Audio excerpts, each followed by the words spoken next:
अंदिवली येथील बाल चिकित्सालय या क्लिनिकमध्ये काल संध्याकाळी 6:30च्या सुमारास एका लहान बाळाला घेऊन काही पेशंट आणि त्यांचे नातेवाईक आलेले होते आणि त्या ठिकाणी डॉक्टर हे ते एम आर व्यक्तींबरोबर चर्चा करत असताना या लहान बाळाच्या पेशंटच्या नातेवाईकांनी जाऊन घुसण्याचा प्रयत्न केला.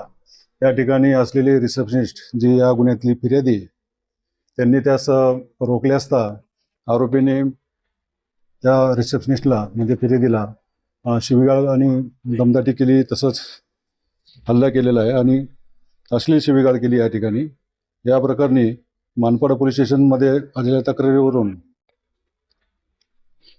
गुन्हा नोंद क्रमांक 884/2025 कलम 74-79-115-2 भारतीय न्याय संहिता या अन्वये गुन्हा नोंद झालेला आहे. या गुन्ह्यातील आरोपीचं नाव निष्पन्न झालेलं आहे. गोकुळ झा नावाच्या आरोपीने या ठिकाणी गुन्हा केलेला आहे आणि त्याचा आमच्या पोलीस पथकांमार्फत शोध चालू आहे.